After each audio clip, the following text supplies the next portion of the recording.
Maligayang pagbabalik, maghanda para sa mas marahas na bagyo at matinding pag-ulan. Mangyaring i-like ang video na ito at ibahagi sa iba upang makakuha sila ng tamang impormasyon at mag-subscribe sa aking channel upang makakuha ng susunod na mahalagang babala. Salamat!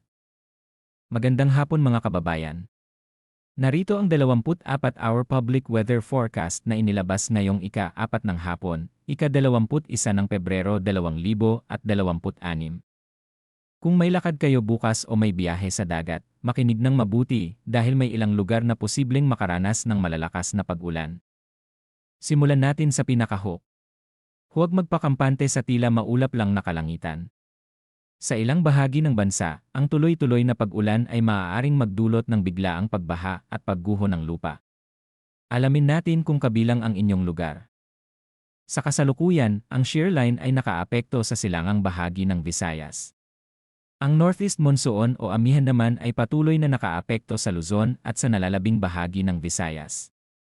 Samantala, ang easterlies o mainit na hangin nagmumula sa silangan ang umiiral sa Mindanao. Para sa Eastern Visayas, kabilang ang mga lalawigan ng Misamis Oriental, Camiguin, Surigao del Norte, at Dinagat Islands, inaasahan ang maulap na kalangitan na may kalat-kalat na pag-ulan at isolated thunderstorms dulot ng shear line. Maaaring makaranas ng katamtaman hanggang sa malakas na pag-ulan sa ilang pagkakataon. Dahil dito, posible ang flash floods at landslides, lalo na sa mga lugar na malapit sa kabundukan at mababang lugar. Pinapayuhan ang mga residente na manatiling alerto at sumubaybay sa mga lokal na anunsyo. Sa Cagayan Valley, Apayao, Kalinga, Aurora, at Quezon, makakaranas ng maulap na kalangitan na may kasamang mahihinang pag-ulan dulot ng northeast monsoon. Sa ngayon, wala namang inaasahang malaking epekto, ngunit mas mabuti pa ring magdala ng payong kung lalabas ng bahay. Sa Metro Manila, sa natitirang bahagi ng Luzon, at sa nalalabing bahagi ng Visayas, asahan ang bahagyang maulap hanggang sa maulap na kalangitan na may isolated light rains.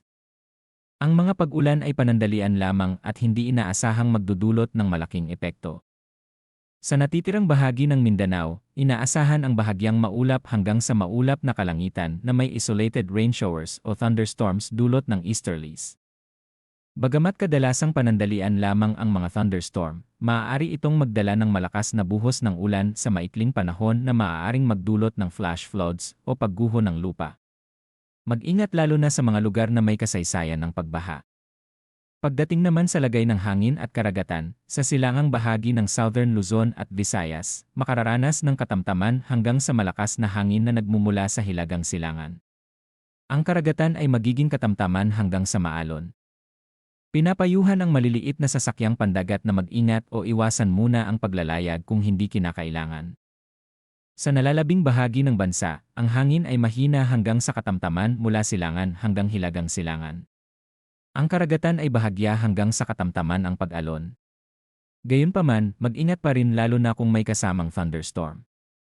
Para naman sa naitalang temperatura sa nakalipas na 24 oras, ang pinakamababang temperatura ay 23 degrees Celsius na naitala alas 5 ng umaga. Ang pinakamataas na temperatura ay umabot sa 29.9 degrees Celsius alas 2 ng hapon. Ibig sabihin, nananatiling mainit at maalinsangan lalo na tuwing tanghali. Ang pinakamababang relative humidity ay 56% na naitala alas 2 ng hapon, habang ang pinakamataas ay 86% alas 5 ng umaga. Mataas ang moisture sa hangin kaya mas ramdam ang lagkit at init lalo na sa mga mataong lugar.